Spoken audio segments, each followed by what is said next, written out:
नमस्कार, मैं हूं Devanjali Moitra.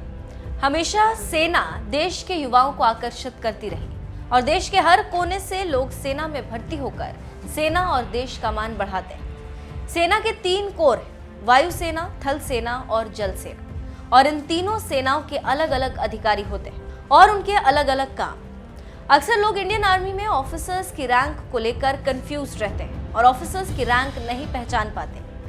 Army rank colonel, major, brigadier या किसी और पद में कौन सीनियर होता है, इसे लेकर लोगों के मन में हमेशा सवाल रहते हैं। अगर आप भी आर्मी के ऑफिसर्स की रैंक को अच्छे से नहीं जानते तो आज आपकी सभी शंकाओं का समाधान हम करने वाले हैं। हम आपको अपनी स्टोरी में बता रहे हैं कि इंडियन आर्मी का पद कैसा है। जानकारों की माने तो सेना में रैंक को कई कैटेगरीज में बांटा गया है, जिसमें commission officer, junior commission officer, non commissioned officers होते हैं और अंत में सैनिक आते हैं। कमीशन्ड ऑफिसर्स में फील्ड मार्शल से लेकर लेफ्टिनेंट, जूनियर कमीशन्ड ऑफिसर्स में सूबेदार, मेजर से लेकर नायब सूबेदार तक के पद आते हैं। वहीं नॉन कमीशन्ड में हवलदार से लांस नायक के पद आते हैं और सैनिक अलग पद होता है।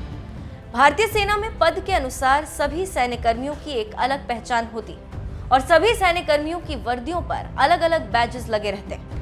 आप इस बैच को देखकर अंदाजा लगा सकते हैं कि कौन सा अधिकारी किस पद पर है।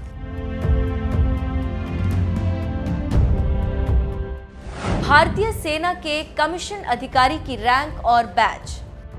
फील्ड मार्शल, ये पद अवैतनिक पद है। ये पद युद्ध के समय का पद है। अगर दस्तावेज की बात की जाए तो सेना में सबसे ऊंची रैंक फील्ड मार्शल की होती है। ये पद किसी को सम्मान के रूप में दिया जाता है और अभी तक भारतीय सेना के इतिहास में सिर्फ 2 जाबाज अधिकारियों को ही ये पद दिया गया, जिनके नाम हैं KM करियप्पा और सैम मानेकशॉ। अब ये पद किसी को नहीं दिया जाता। फील्ड मार्शल की वर्दी पर कमल के घेरे के अंदर तलवार और डंडा क्रॉस के रूप में रहते हैं, जिनके ऊपर भारत के राष्ट्रीय चिन्ह अशोक स्तंभ का निशान होता है। ये कभी भी सेवानिवृत्त नहीं होते। मतलब ये कि फील्ड मार्शल जब तक जीवित रहते हैं तब तक उनके नाम के साथ फील्ड मार्शल शब्द जुड़ा रहता है। तो आप समझ गए होंगे कि फील्ड मार्शल क्या होता है। अब जिस सबसे बड़े पद के बारे में बात करेंगे उसका नाम है सेना प्रमुख या जनरल। इस पद पर पहुंचने के लिए हर कमीशन प्राप्त अधिकारी सपना देखता है। जनरल या सेना प्रमुख, आज की तारीख में यह पद सबसे बड़ा पद है। आर्मी में जनरल सबसे सीनियर पोस्ट है और सेना के जनरल रैंक के ऑफिसर को ही सेना प्रमुख बनाया जाता है। जनरल रैंक के अधिकारी की वर्दी पर एक क्रॉस्ड बैटन और सैबर और एक स्टार के साथ अशोक स्तंभ लगा होता है। थल सेनाध्यक्ष का कार्यकाल 3 साल या 62 साल की आयु तक होती है। अब हम जिस पद की बात करने जा रहे हैं उसका नाम है lieutenant general. Lieutenant general, general के बाद आता है लेफ्टिनेंट जनरल। लेफ्टिनेंट जनरल के वर्दी पर तलवार और डंडा क्रॉस के रूप में रहता है, जिनके ऊपर भारत के राष्ट्रीय चिन्ह अशोक स्तंभ का निशान होता है। लेफ्टिनेंट जनरल की सेवानिवृत्ति की आयु 60 साल होती है। लेफ्टिनेंट के बाद सेना में जो पद आता है उसका नाम है मेजर जनरल।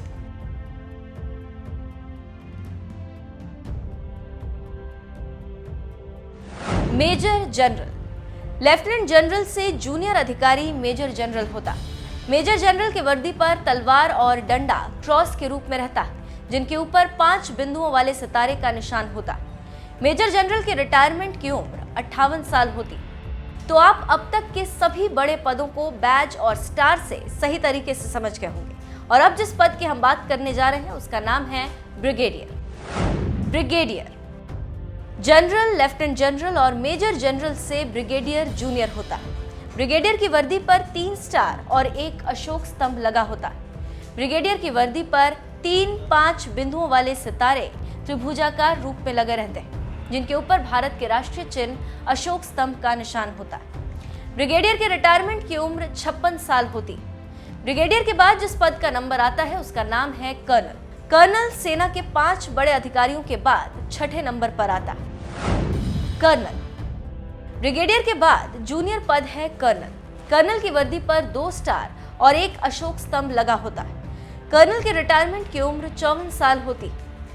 कर्नल के बाद जिस पद का नंबर आता है उसका नाम है लेफ्टिनेंट कर्नल। लेफ्टिनेंट कर्नल सेना की कड़ी में यह भी एक अहम पद है। लेफ्टिनेंट कर्नल के वर्दी पर 5 बिंदुओं वाले सितारे के ऊपर भारत के राष्ट्रीय चिन्ह अशोक स्तंभ का निशान होता है, जो सेना के लिए काम करता है। लेफ्टिनेंट के बाद जिस पद का नंबर आता है उसका नाम है मेजर।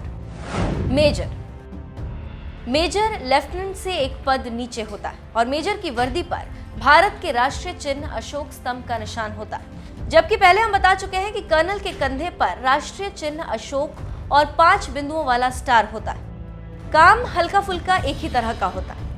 और अब अंत में जो 2 पद आते हैं उनके नाम हैं कैप्टन और लेफ्टिनेंट। ये सेना में कमीशन मिलने के बाद के पद होते हैं। मतलब ये कि जब आप सेना के रक्षा अकेडमी की परीक्षा पास करते हैं और ट्रेनिंग के लिए देश में बने आर्मी के स्कूलों से पढ़कर निकलते हैं, कैप्टन की वर्दी पर 5 सितार वाला निशान होता है, जबकि लेफ्टिनेंट के कंधे पर 2 और 5 सितारे वाला निशान होता है। तो अब आप एनडीए पास करने वाले आर्मी के बड़े अधिकारियों के बारे में बखूबी जान चुके होंगे। यहाँ पर एक और महत्वपूर्ण बात बताते चलें कि जो कैंडिडेट क्वालिफाई करता है वही आगे चलकर सेना का अध्यक्ष बनता है।